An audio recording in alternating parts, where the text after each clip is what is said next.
a gente pensa às vezes que é, ou pelo menos a gente lê, parece que é um mistério, né? E o outro ponto que eu vou estar falando com vocês é sobre essa sim uma tecnologia bastante futurista, que a gente não consegue ter noção se isso realmente vai vingar, se isso realmente vai acontecer, mas se for acontecer alguma alteração em termos de como será a internet do futuro, provavelmente a gente vai caminhar para a direção disso que eu vou chamar de NDN, que é Named Data Networks. Certamente não é coisa para daqui 1 ano, nem para daqui 5 anos, NDN nem para daqui 10 anos. A gente está aprendendo a trabalhar na prática com IPv6 agora. Então, o IPv6 vai durar por décadas, com certeza. E é muito disseminado. Então, é muito difícil a gente pensar em mudar a internet, né? Mas é importante que vocês já saibam o que é que pode acontecer daqui para frente em termos de reengenharia ou rearquitetura da internet. Bom, eu organizei a apresentação de hoje para vocês. Eu vou tentar cumprir aqui o meu tempo da seguinte maneira. Então, uma primeira parte, a gente vai estar falando de SDN no contexto específico, aí, redes de computadores. E eu vou dividir, então, essa primeira parte em outras duas. Uma contextualização de como são as redes tradicionais hoje, a maneira pela qual elas operam, e aí eu entro e falo um pouco de SDN. Então, qual é a diferença? Então, antes de eu falar de SDN, vamos entender como é, aí eu enxergo essa comparação entre as duas tecnologias, ok? E a mesma coisa, então, vai acontecer a hora que eu chegar na segunda parte e for falar de NDN, que é o que a gente chama, então, de arquitetura da internet do futuro. Então, eu vou falar um pouco da internet tradicional, e quando eu falar um pouco da internet tradicional, eu vou mostrar para vocês o que são limitações na internet que a gente tem hoje. Então, por que a gente pensa em mudar a tecnologia da internet se ela existe aí desde a década de 70 em operação? Por que mudar? O nosso perfil de usuário mudou bastante, mas eu vou chegar lá. E depois que eu fizer essa contextualização com vocês, aí eu entro, então, em princípios gerais do que seria essa arquitetura de internet do futuro, essa tecnologia, essa concepção de NDN. Ok? Vamos lá, então? Vamos começar? Bom, então vamos falar um pouco de redes num contexto geral, né? Como é que funciona a lógica e a eletrônica de uma caixa? E quando eu estou falando caixa, entendam então por caixa um switch, um roteador, uma appliance qualquer, seja balanceador de carga, seja faro, enfim, uma caixa eletrônica que tem funções no contexto de uma rede, né? A gente costuma organizar a arquitetura e a lógica dessas caixas naquilo que a gente chama de planos. E a gente tem 2 planos. A gente tem o que a gente chama de plano de dados ou plano de encaminhamento, que é o processo de encaminhamento, de comutação de pacotes propriamente dito. E toda caixa de rede, não interessa qual é a sua função, ela tem que ser capaz de encaminhar pacotes de uma interface de entrada para uma ou mais de uma interface de saída. Isso é um princípio básico, está na eletrônica de todos os dispositivos de rede. E essa é uma tarefa bem objetiva, né? Simples até do ponto de vista eletrônico. Pego aqui, a partir de alguma lógica, encaminho para algum outro lugar. O processo de encaminhamento, por si só, o estabelecimento de um circuito entre portas é simples. A questão é, para onde eu vou mandar com base em que lógica? E aí, quando a gente fala, então, de lógica, eu saí da eletrônica simplesmente dita do ponto de vista de encaminhamento e eu subi para um nível de controle, que é o plano de controle, que é onde fica a inteligência propriamente dita daquela caixa. E é essa inteligência da caixa que vai determinar a lógica pela qual o plano de dados vai fazer o encaminhamento. Então, a gente tem aqui no plano de controle, por exemplo, em termos de roteamento, pensando em roteador, uma estrutura de dados que a gente chama de RIB, Routing Information Base. O que é a RIB? Basicamente, ela é uma tabela que aprendeu através de algum programa, de algum software, que no caso é um protocolo de roteamento dinâmico, por exemplo. Eventualmente, poderia ser um protocolo de roteamento estático, onde eu passei as instruções para a caixa. Ela aprendeu todos os caminhos possíveis pelos quais eu posso chegar num determinado destino. Legal. Então, ela tem essa base de conhecimento. Mas quando eu vou lá para a eletrônica de encaminhamento, eu não posso ficar dando opções para ela. Porque o objetivo dela é fechar o circuito entre portas e fazer o encaminhamento.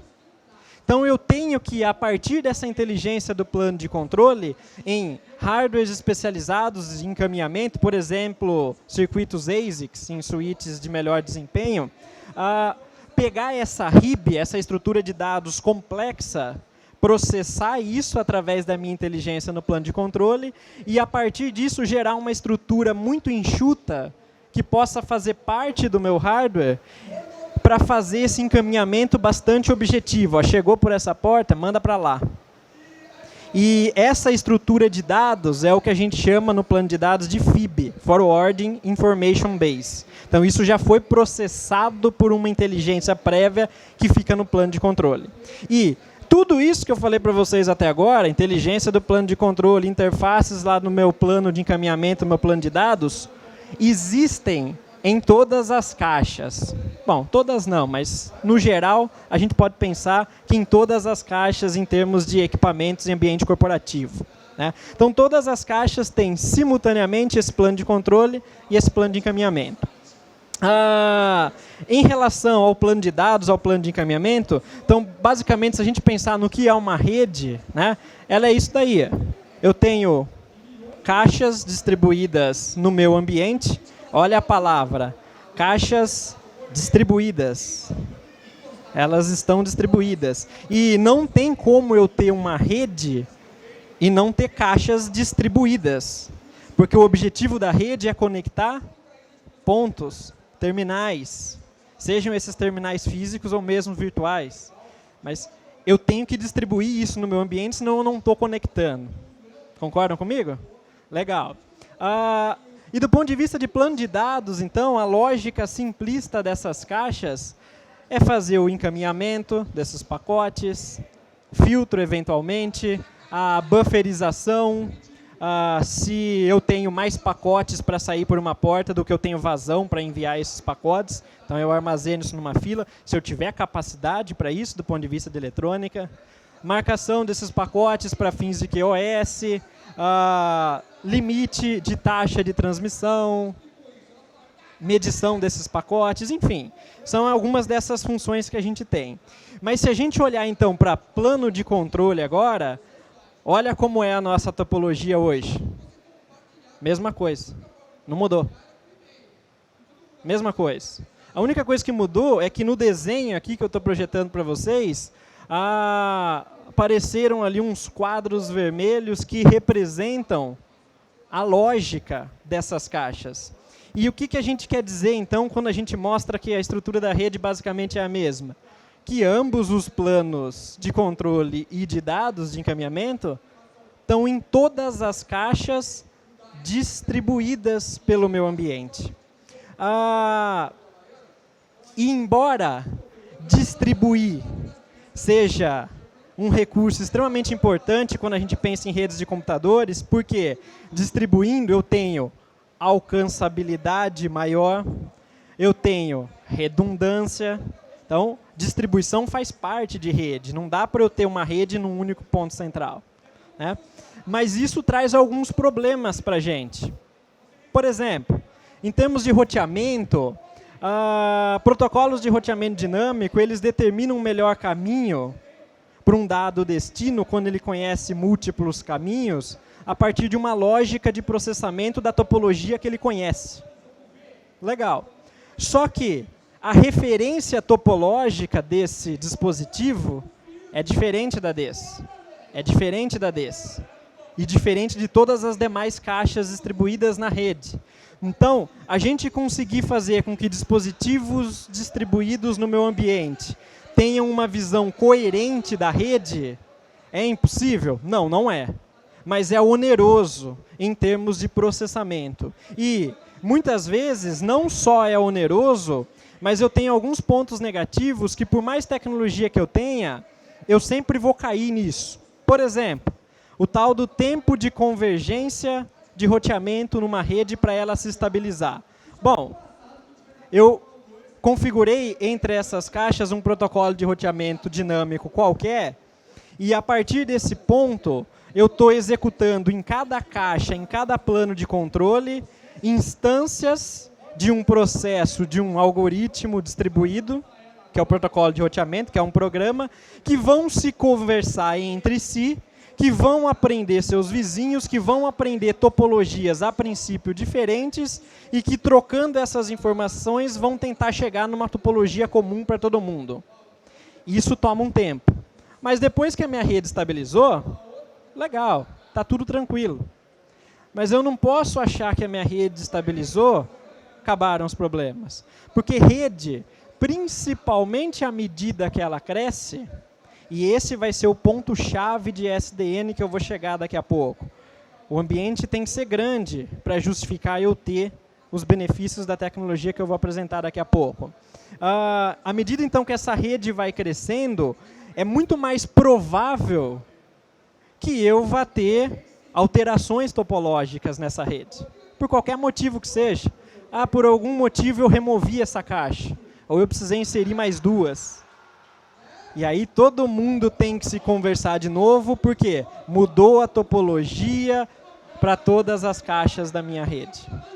E por melhor que seja o protocolo de roteamento dinâmico, eu sempre vou ter um tempo de convergência em que eu vou ter um ponto cego na minha rede em termos de encaminhamento de pacotes.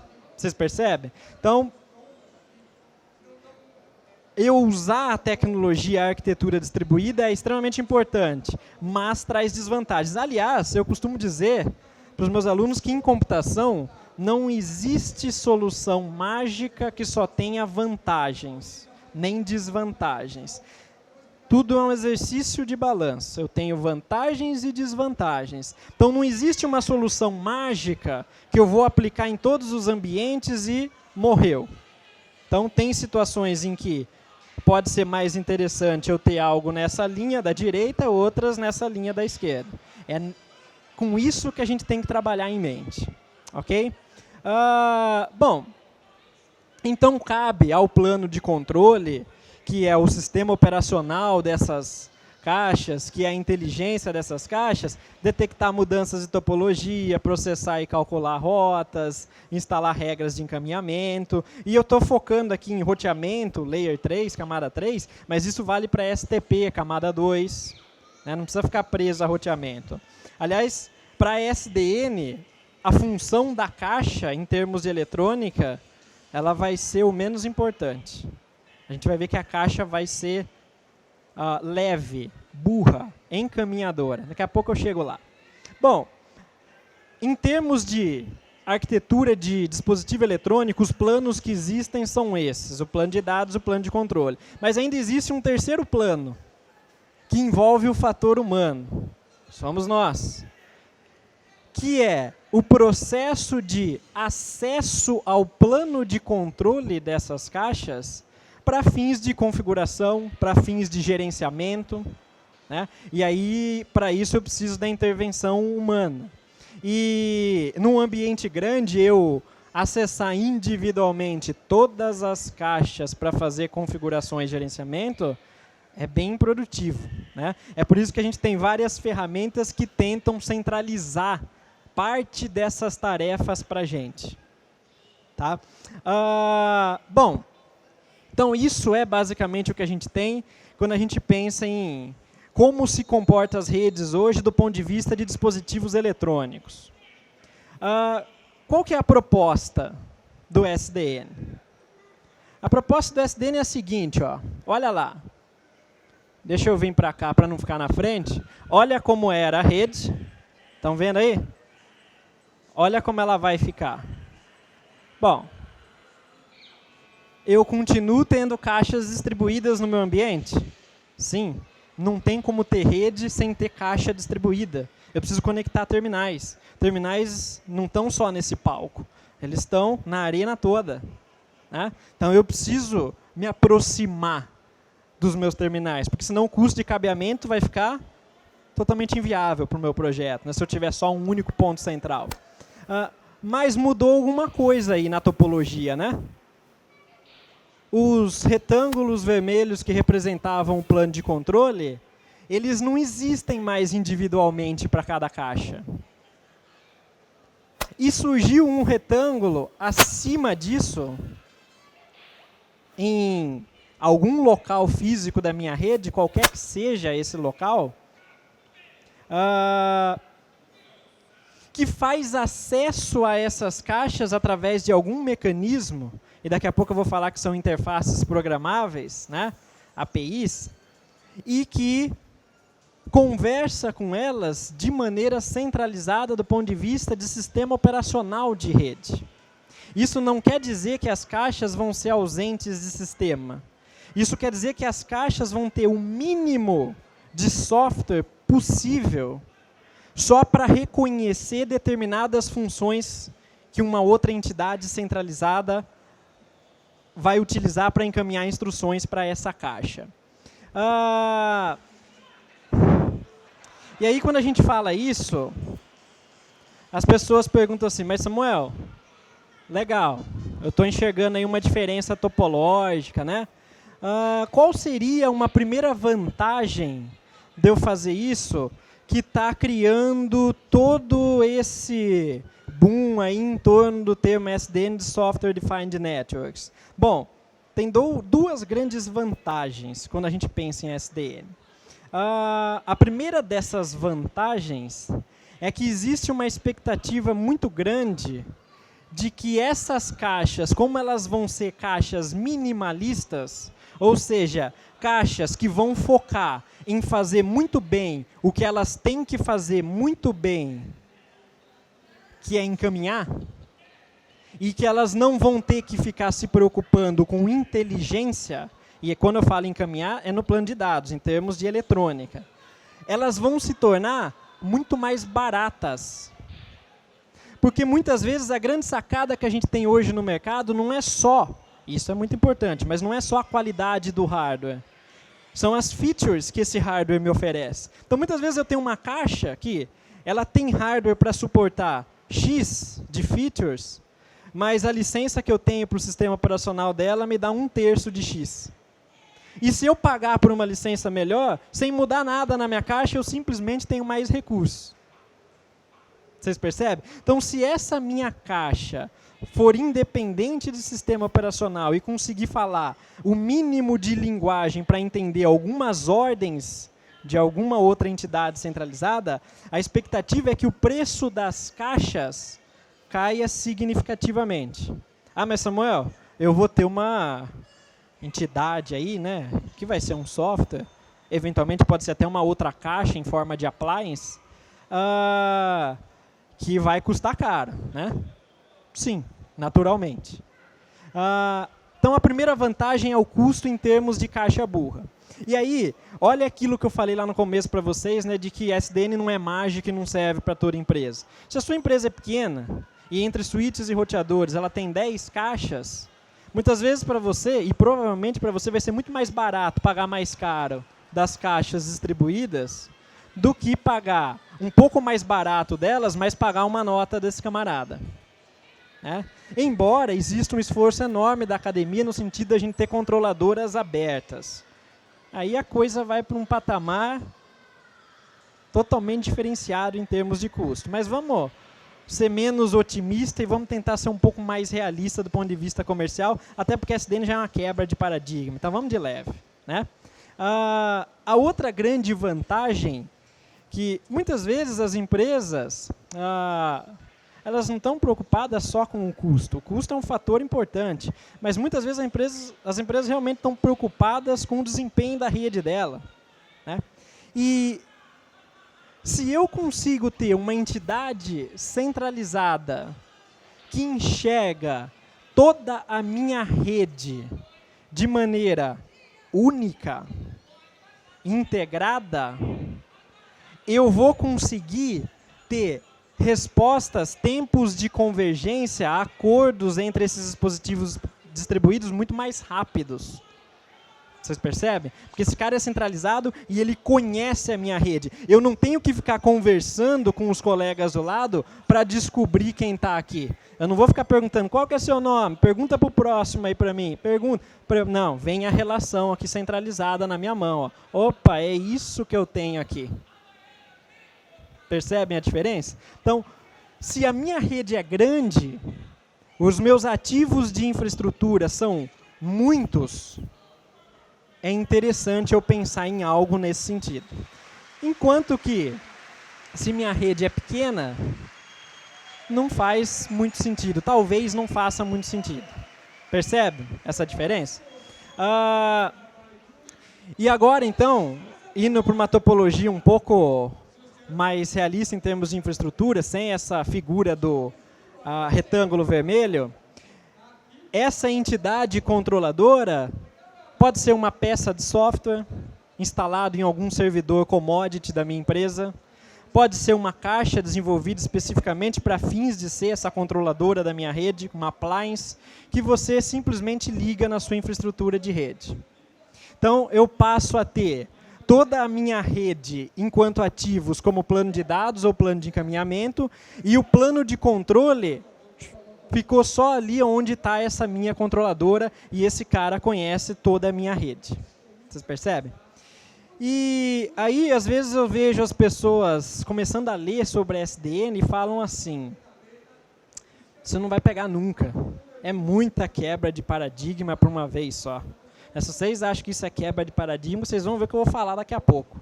Essa é coisa de doido, deixa para depois. Né?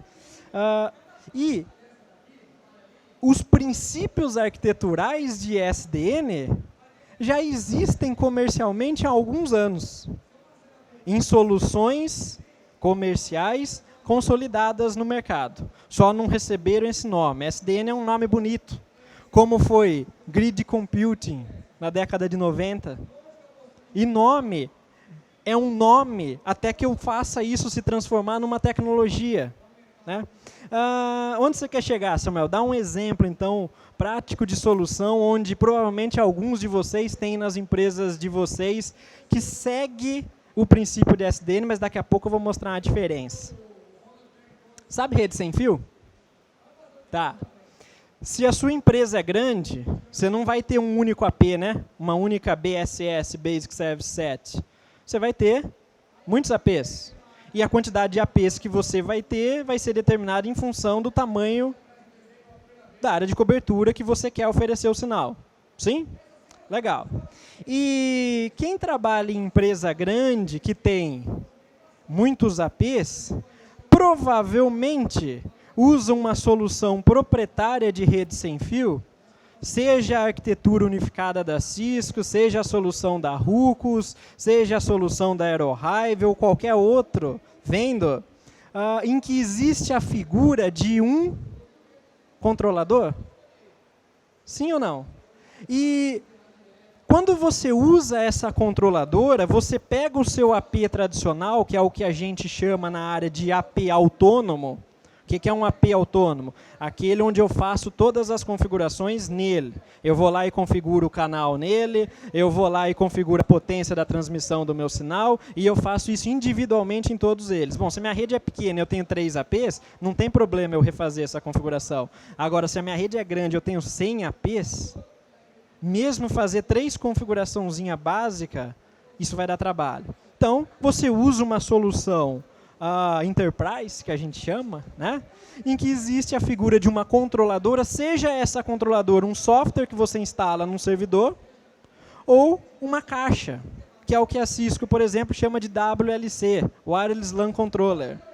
E quando você usa essa solução, você tem que fazer uma alteração no firmware dos seus APs, ou você já vai adquirir APs, que são APs que a gente chama de LAP, Lightweight Access Point, AP leve. O que quer dizer AP leve? Bom, agora há pouco eu falei de... Está colidindo aqui a imagem, mas eu estou dizendo que essas caixas no contexto de SDN são caixas burras. porque não tem inteligência, e muito rápidas, porque são muito especializadas em fazer o encaminhamento. E que a controladora é a parte lenta, mas a parte inteligente, né? Então, a mesma coisa vai acontecer nesse exemplo do cotidiano de empresas que eu falei para vocês. Os LAPs são burros. Você não faz configuração nele. As configurações todas, qualquer que seja o número de APs que você tem, você faz lá na controladora. E a controladora distribui canais para você, seja isso de maneira dinamicamente ou manualmente, se você quiser enxergar AP por AP, mas através de um ponto centralizado. Então, os APs implementam um plano de dados, aquilo que eles têm que fazer. Transmissão, recepção de radiofrequência, cifragem e decifragem dos dados criptografados, não a implementação da política de criptografia, cifragem e decifragem, é diferente. Enquanto que todas as outras funções de gerenciamento eu faço num único ponto centralizado. E por que praticamente todas as empresas que são grandes optam por uma solução baseada em controladora e não em APs autônomos? Porque é inviável configurar esses caras individualmente. Vocês percebem? Então eu gosto de usar esse exemplo, por quê? Porque isso é realidade. E se eu pensar um pouco fora da caixa, conceitualmente, isso é SDN. Por que a gente não chama isso de SDN? Bom, a gente não chama isso de SDN pelo seguinte. Esse exemplo de controladora sem fio, que eu posso dizer que é SDN, talvez a gente devesse chamar de SDN proprietário. O que quer dizer SDN proprietário? Bom, se eu uso a solução da Cisco, com a controladora da Cisco, eu preciso ter os APs leves da Cisco. Porque eles vão conversar uma linguagem deles de propósito, porque o fabricante quer te prender a solução deles. É óbvio, isso é natural, né? Ah, eu conheço os meus produtos, então a compatibilidade vai ser melhor. Legal, né? A proposta de SDN, se a gente for então na literatura e no esforço da academia, ela vai além só do conceito arquitetural de separação dos planos. Ela é principalmente isso, mas ela vai além. Ela propõe, e isso já existe, isso já foi desenvolvido, um protocolo de comunicação entre controladoras e entre caixas que seja padronizado e aberto. Ou seja, para quem é programador e desenvolvedor, que fale as mesmas funções, as mesmas APIs. E se eu padronizar isso, e OpenFlow hoje já está padronizado na sua versão 3 com suporte a IPv6, a concepção dele surgiu lá em 2008, pelo pessoal de Stanford, eu consigo fazer com que controladoras que implementem um esforço aberto da indústria falem com caixas que implementem esse esforço aberto da indústria, qualquer que seja meu vendor. Caixas Cisco falando com caixas Juniper, falando com caixas Brocade, etc. Né? E a gente já enxerga a necessidade desse esforço por parte do mercado com protocolos de roteamento, por exemplo. Se todos os meus dispositivos na infraestrutura são Cisco, eu vou usar lá o EIGRP como protocolo de roteamento dinâmico. Ah, professor, mas lá na prática, a minha empresa só usa o SPF. Por quê? Ele é aberto, padronizado pelo ETF. Então, a minha caixa Cisco vai falar com a outra caixa. Então, o OpenFlow já existe. Ele não precisa ser criado. E esse protocolo que fala lá do meu plano de controle da minha controladora com as caixas através de APIs padronizadas, que é só isso que a caixa tem que entender em termos de software, é o que a gente chama de interface southbound. Ou seja, ela desce, vai da direção da controladora para as minhas caixas. E a gente está agora no processo de desenvolvimento de novas aplicações northbound, para cima do plano de controle. Para cima do plano de controle, para onde?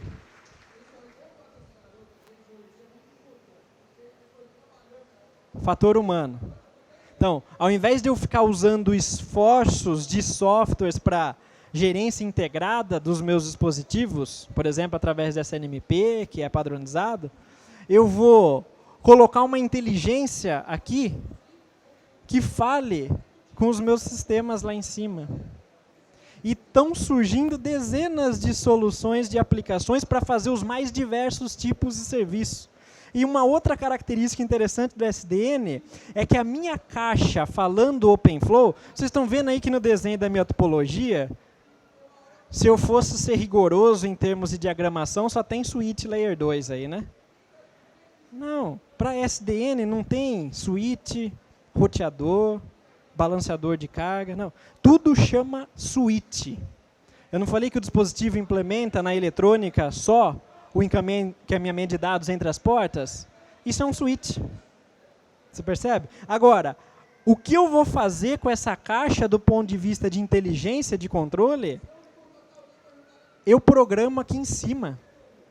Eu falo para ela, eu quero que você seja um firewall. Eu quero que você seja um roteador.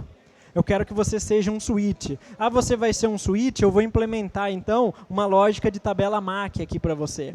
Ah, você vai ser um roteador? Eu vou implementar uma lógica de roteamento, um protocolo de roteamento dinâmico. Isso traz uma flexibilidade muito grande. Percebe?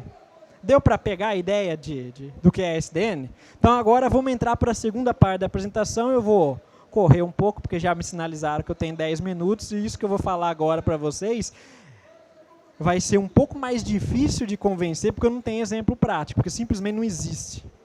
Né? Não existe comercialmente. Tá? Mas fiquem então com essa mensagem. SDN não é um negócio distante. Está aqui, ó, um passinho da gente. E eu não vou focar nos exemplos, mas só para vocês saberem, implementações de casos reais de SDN para quem quiser procurar. A TIT nos Estados Unidos, NTT no Japão, a Google entre os seus data centers no mundo natural, desenvolvedora de software. Né? Então, eu me arrisco a dizer que SDN está mais maduro do que a gente costuma dizer que está. Okay? Vamos para a próxima parte, senão não vai dar tempo. Vamos falar então um pouco do que é esse NDN. E antes disso, eu vou falar um pouco da internet como ela é hoje. Tá, vou fazer uma apresentação relâmpago. A maior parte das pessoas que estão aqui viram a palestra anterior do Fabrício. Ele falou que uma maneira da gente conseguir melhor desempenho no uso da nossa internet, para qualquer fim que seja, é o produtor do conteúdo ficar mais próximo de mim. Por exemplo, pareando nos PTTs, contratando alguma CDN, rede de distribuição de conteúdo. Tá bom, guarda essa informação, que eu já vou usar ela daqui a pouco. Bom,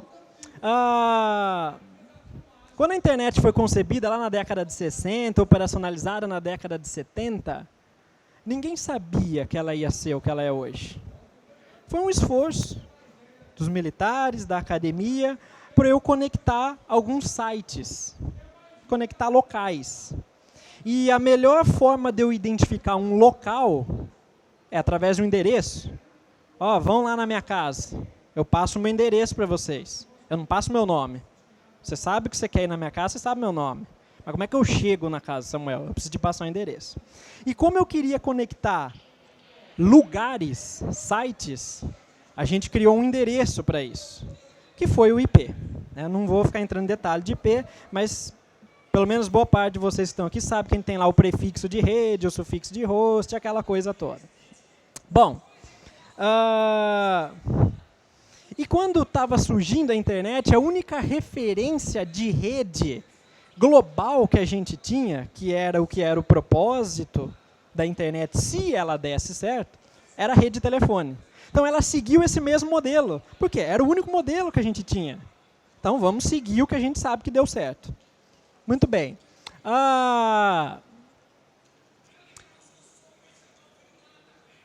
E a arquitetura TCP/IP, ela ficou, então, baseada nesse modelo de estabelecer seções de comunicação entre lugares físicos. E ela faz isso daqui para a gente. Ó, ela pega a parafernália da internet que está ali, um monte de roteador no meio do caminho, um monte de sistema autônomo. Não me interessa o que tem no meio do caminho. O TCP/IP faz o favor de criar um uma comunicação nas camadas superiores para a gente como se eu estivesse conectado aqui do seu lado, né? E ninguém discute da qualidade do TCP/IP e que ele foi revolucionário. Tanto foi que ele está aí até hoje. Tanto foi que a gente vem migrando de IPv4 para o IPv6 e ele continua forte e consolidado. E é por ele estar forte e consolidado e distribuído em bilhões de terminais que é muito difícil qualquer coisa diferente disso substituir isso na prática. Mas a gente tem muitos problemas com IP. Primeiro, mobilidade é um problema terrível para IP. Porque a estrutura do IP, em que eu tenho um prefixo de rede, prende esses hosts a uma rede fixa, física. E quando eu mudo de lugar, essa rede muda. Bom, mas professor, eu tenho um monte de solução no mercado para resolver esses problemas de roaming celular, mobile IP. Tenho, mas são monstros. Isso é oneroso, isso é complexo, né? Mas então o IP foi errado? De forma alguma. IP atendeu o propósito do projeto da época dele, que era conectar locais. Só que hoje eu não conecto mais a minha casa.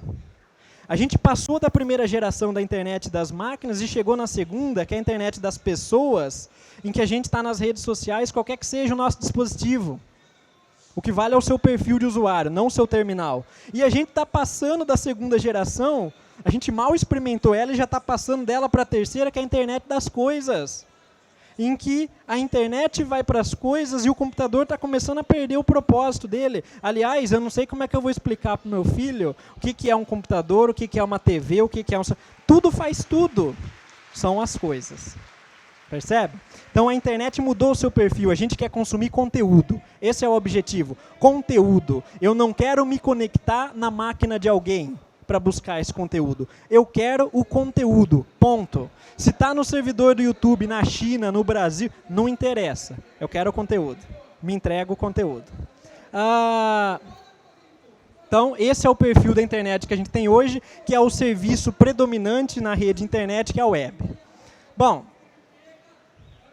e o pessoal que defende NDN argumenta que a internet, por estar baseada na conexão física de pontos, ela é pobre para disseminar conteúdo.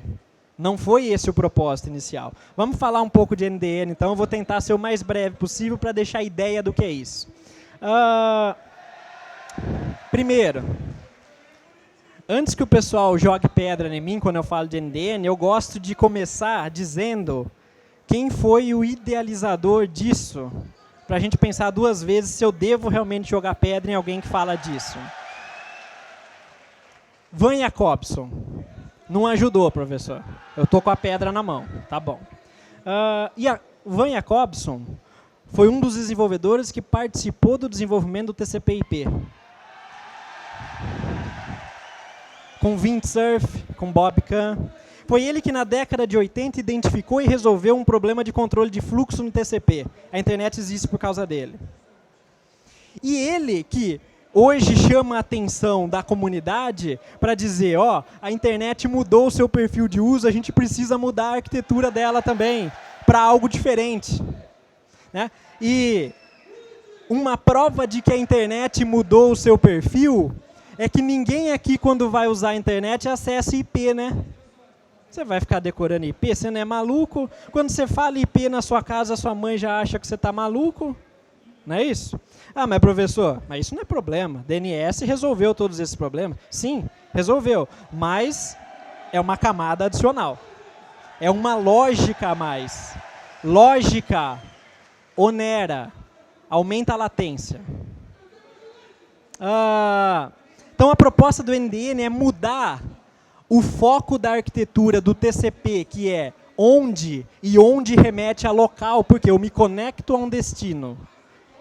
Para o quê? E o que remete a conteúdo, o que eu quero acessar. Quer um outro exemplo de overlay do seu uso que não casa com a arquitetura da internet? Rede P2P. O que você busca numa rede P2P? Conteúdo? Você não busca acessar um servidor de destino. Você acessa, obviamente, a máquina de alguém que tem parte do conteúdo e acessando várias máquinas, não interessa quem, eu junto esses conteúdos, porque eu quero conteúdo, não me interessa de onde vem.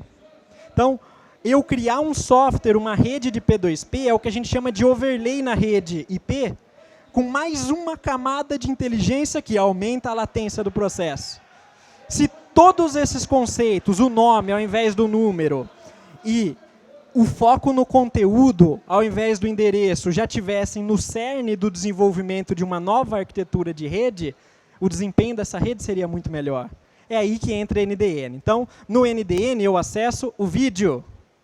Eu não acesso o servidor aonde está esse vídeo. Mas, professor, se é um vídeo do YouTube que o YouTube gerou, eu não tenho que buscar isso necessariamente no YouTube? Não. A empresa usa proxy, né? Para que serve?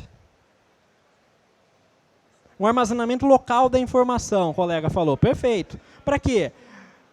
Para eu economizar a banda do meu link WAN, que é caro, e para o meu usuário ter uma percepção melhor da internet, porque eu vou entregar mais rápido, porque a latência, olha lá a ponte com a palestra do Fabrício, vai ser menor porque eu busquei isso localmente. E aí que entra a sacada do NDN. Eu já volto para isso. Vamos focar aqui. Ó.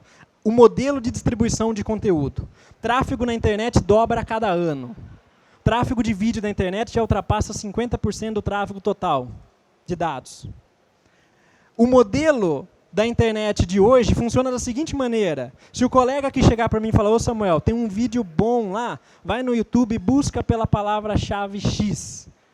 Eu vou buscar por essa palavra-chave X e vou falar para todo mundo desse vídeo. Todo mundo que assistir esse vídeo vai fazer uma nova requisição para o YouTube vai enviar várias vezes esse mesmo vídeo para todo mundo. Isso é um desperdício de banda enorme. E mais, mesmo que eu tenha toda a banda do mundo, é um aumento de latência desnecessário. O modelo de distribuição do NDN faz com que, na eletrônica dos roteadores, eu passe a ter o conceito de cache, não como um proxy, na arquitetura local desse roteador. E, hoje, do ponto de vista de eletrônica, a memória não é um problema. Memória de armazenamento. Não é muito caro. Percebem a diferença? O que eu consigo baratear diminuindo a lógica, a complexidade da lógica, eu posso utilizar isso para ter um cache. E se eu fizer isso, eu vou fazer com que meu vizinho aqui, é conectado na mesma operadora que eu, qualquer que seja, acessou o vídeo, à medida que o YouTube vai passando esse vídeo para os provedores trânsito, para os provedores de acesso, os roteadores intermediários vão populando esse conteúdo. Claro que isso tem que ter um prazo de validade. Quando eu descobrir que esse vídeo é interessante, eu vou acessar. Só que olha onde eu vou buscar.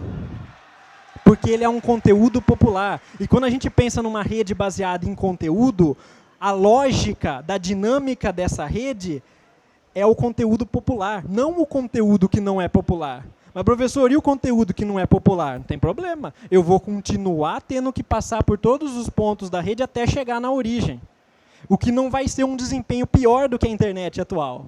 Agora, para o conteúdo popular, olha a vantagem que eu vou ter. E o objetivo é justamente o conteúdo popular, porque é uma rede de conteúdo. É o que a gente chama de rede orientada a conteúdo. Tá?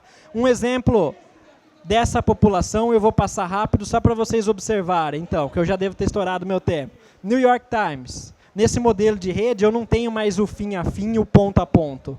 Eu tenho o produtor, que é quem cria conteúdo, e eu tenho o consumidor, que é quem quer o conteúdo. Eu sou o cliente 1. Eu quero acessar uma notícia, eu tenho que ir até o New York Times. Eu não estou entrando em detalhes porque não dá tempo, mas esses pacotes têm assinatura digital. Porque agora o meu conteúdo não está mais na rede do New York Times, ele pode estar espalhado. Então fica fácil eu espufar conteúdo. O New York Times vai me entregar esse conteúdo. Esses roteadores ficaram populados. Se eu sou o cliente 2 e eu quero esse mesmo conteúdo, porque ele é um conteúdo popular, olha até onde eu vou. Você economizou banda para a internet. Isso não é melhor só para o usuário. E esse é o detalhe dessa arquitetura. É melhor para a rede como um todo. Você alivia violentamente a carga na rede. Não vou ficar entrando em detalhes, mas Provavelmente acho que o Nick vai disponibilizar os slides na página. Vai, Rodrigo? Você sabe? Não vai? Depois a gente dá um jeito de criar algum canal, então, para vocês pegarem esse conteúdo. Depois anotem meu e-mail aqui no final, quem quiser me pede. Pode ser?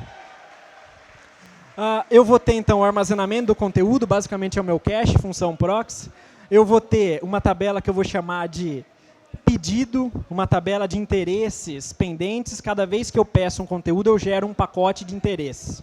Ele vai populando os meus interesses e olha como ele é simples. Ele só vai falar que quem quer esse conteúdo está na interface tal, para o meu roteador saber devolver. E eu vou ter aquilo que seria a FIB muito mais simples, que vai encaminhar direto para um nome sem DNS associado a uma interface de saída. Né? E aí eu crio mais ou menos essa dinâmica também rápido para eu fechar. Então eu só tenho dois tipos de pacote NDN. Pacote de interesse, que a gente pode imaginar que é uma request. Pacote de dados, que eu posso imaginar que é uma reply, uma resposta com os dados propriamente ditos. Então eu vou lá e gero um pacote de interesse para o meu roteador. Se ele já tiver esse conteúdo, ele vai me devolver. Se ele não tiver, ele registra isso na PIT como pendência, ele vai usar a FIB para chegar em quem tem esse conteúdo. Se no meio do caminho alguém tiver, ótimo. Senão eu chego no meu produtor. Ele, por sua vez, vai pegar isso e vai devolver os passos que estão destacados aqui para quem depois pegar o slide. Vai popular esse roteador e ele vai me atender. Deu para pegar a ideia da coisa? Muito tempo, pouco tempo para falar muita coisa. Se alguém tiver perguntas, era essa a mensagem. Só agradecer ao professor Samuel. Muito interessante o conteúdo da palestra. Confesso que eu sou um dos céticos sobre o SDN que ele comentou, mas a palestra me ajudou a pelo menos diminuir um pouco esse. Perguntas?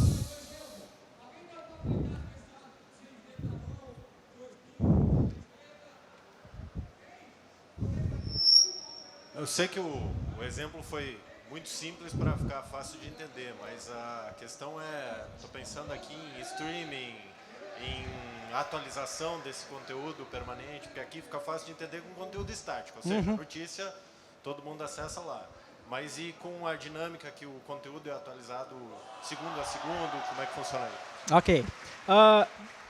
Dois dos maiores desafios de pesquisa que a gente aponta para a NDN são identificação das partes.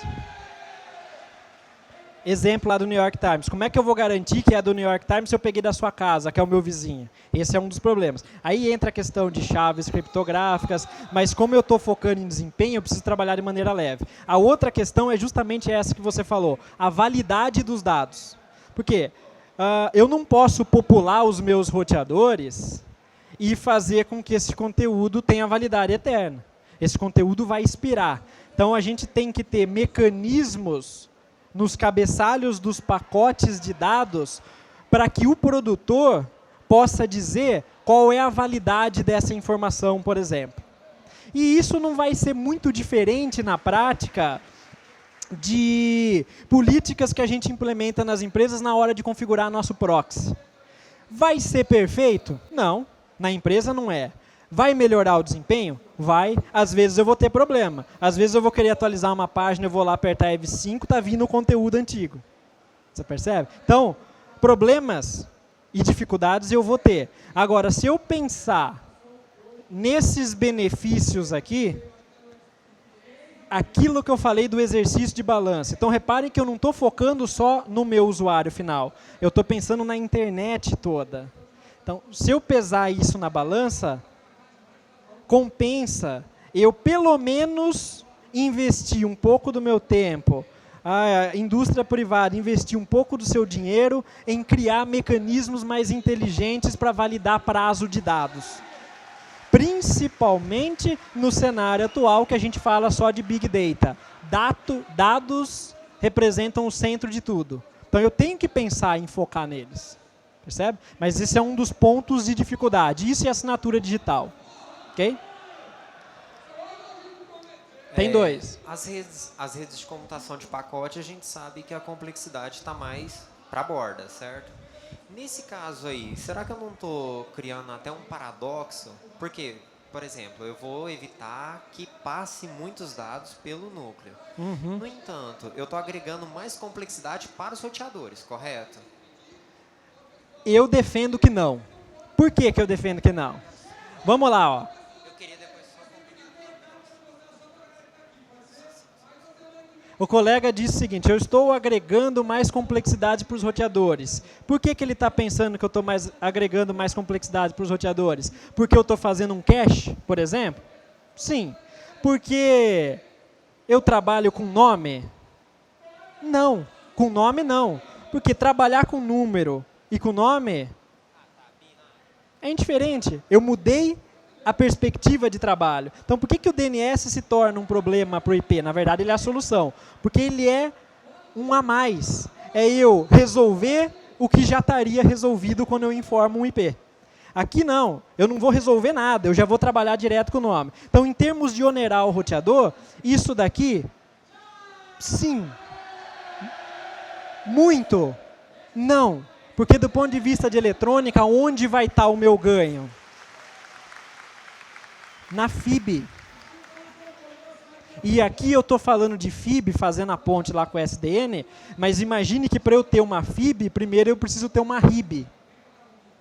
Então fica muito mais fácil eu trabalhar com um roteamento baseado em nomes do que baseado em números.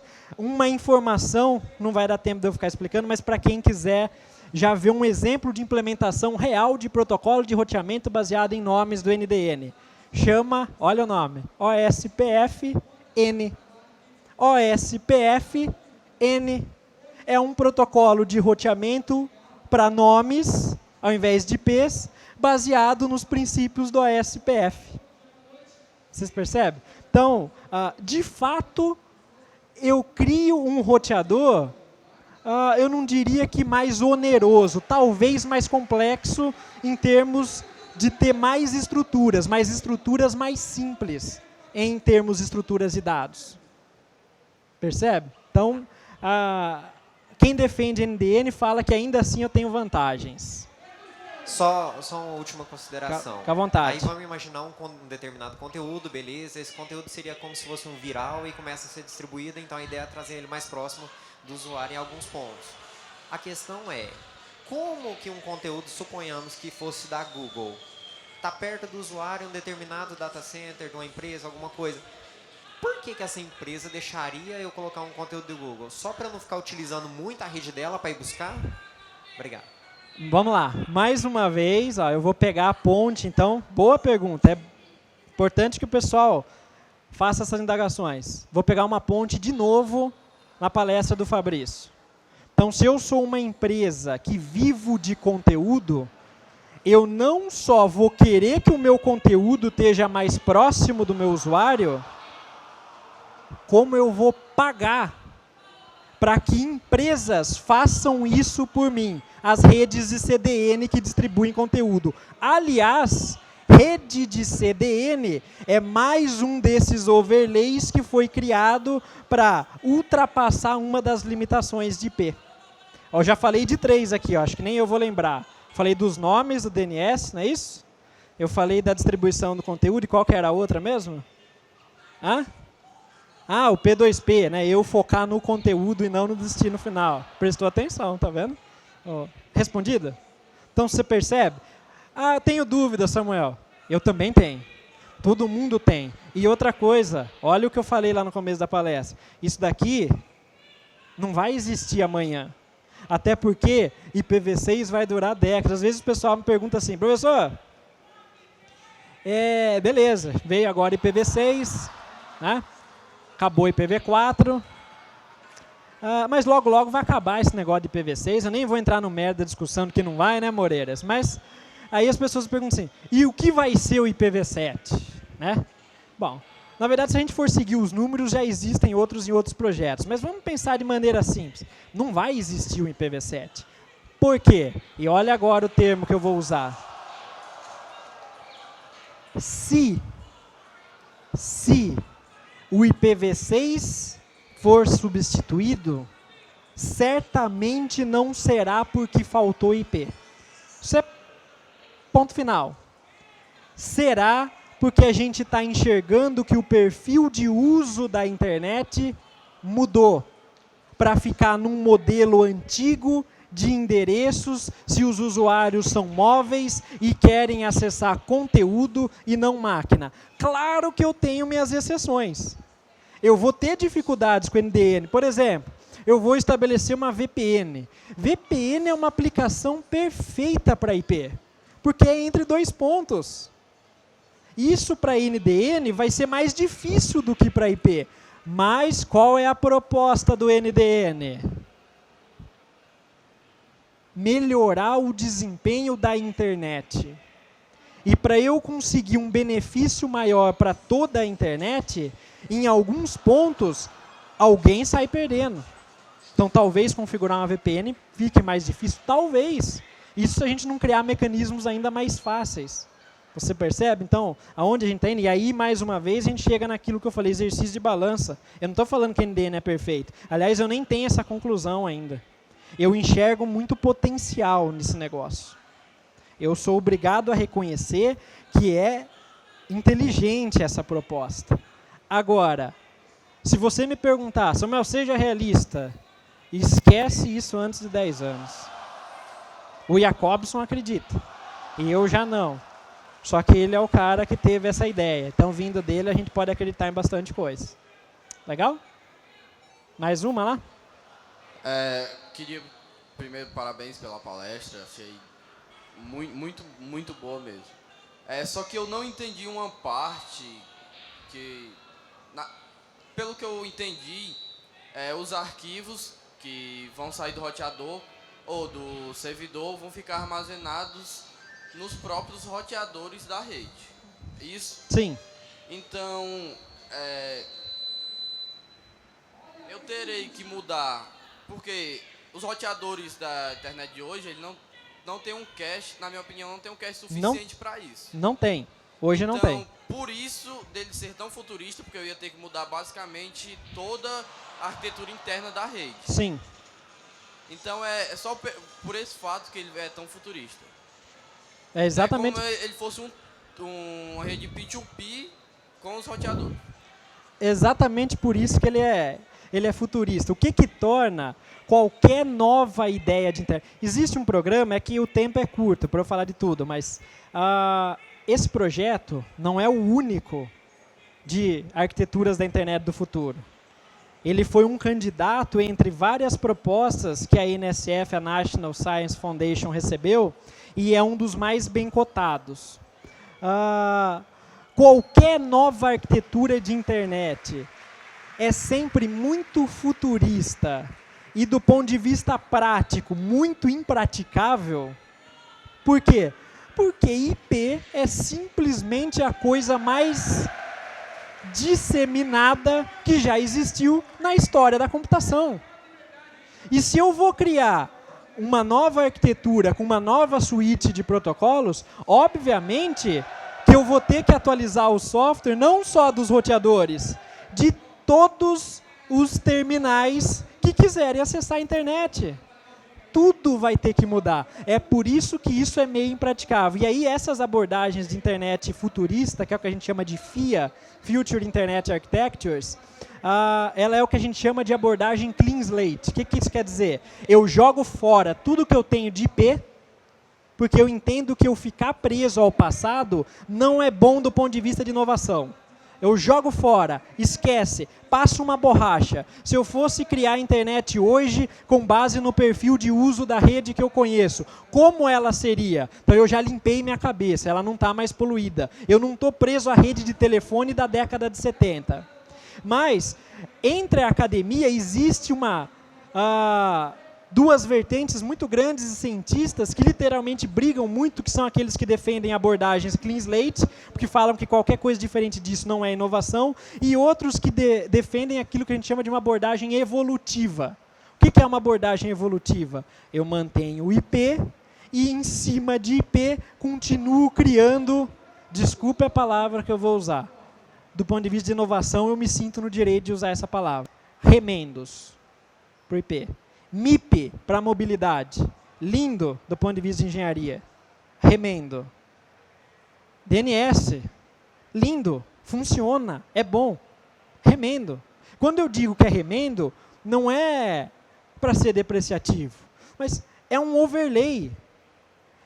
É um passo a mais, é aumento de latência. O que eu busco? Diminuição de latência. Quando eu vou lá e crio um P2P, overlay.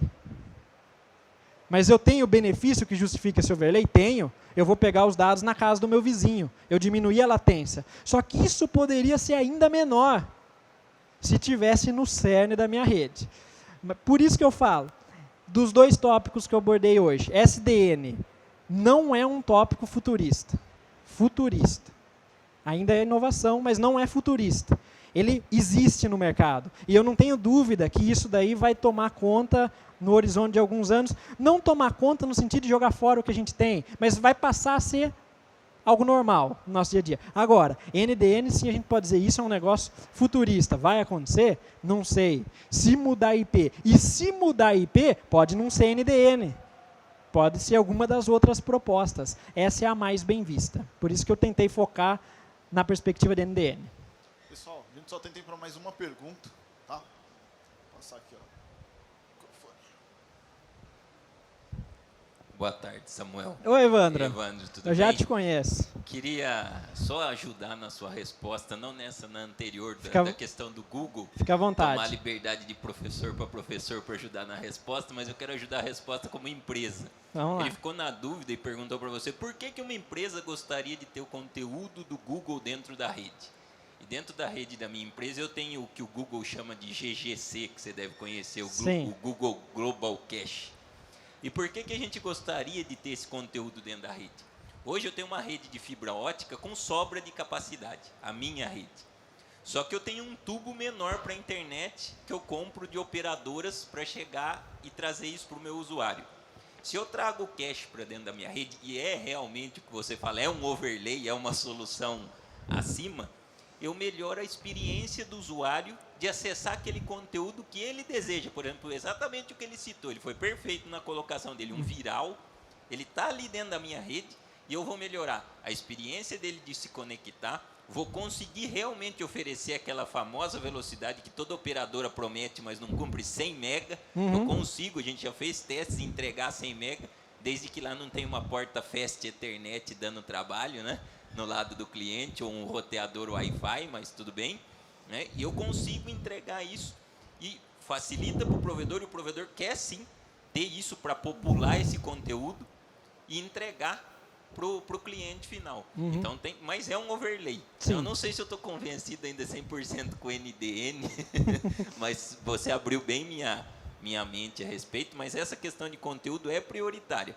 Agora, tem casos onde, eu sei até, talvez ele não tenha pensado nisso, mas onde ele colocou a dúvida. Por exemplo, eu não tenho o cache hoje do Netflix, mas o Netflix exige hoje uma quantidade de 1,5 GB para você ter um cache dentro da sua rede. Eu não tenho na minha rede 1,5 GB só de Netflix. Eu tenho mais de 2 só de Google, mas não tenho 1,5 de Netflix. A última medição, Netflix fez em 600 MB, talvez porque eu tenho uma rede híbrida lá. Mas por que o Netflix coloca esse número? Porque ele envia muita informação para o seu cache, aproximadamente 1,2 GB para o seu cache. E se você não tiver isso maior do que aquilo que você recebe, passa a ser desinteressante daí. Então tem todos esses aspectos envolvidos. Agora, eu não sei se o NDN colocado em prática ajudaria, resolveria, o que você me disse? Resolveria essa situação? Eu não precisaria mais ter esses CDNs dentro da minha rede? A ideia é essa, mas eu vou dar 2 respostas para você. Uma romântica e uma mais do ponto de vista de mercado. A resposta romântica seria a seguinte. Bom, a proposta do NDN é, enquanto rearquitetura da internet, eu buscar uma maneira de melhorar o desempenho da internet para todos.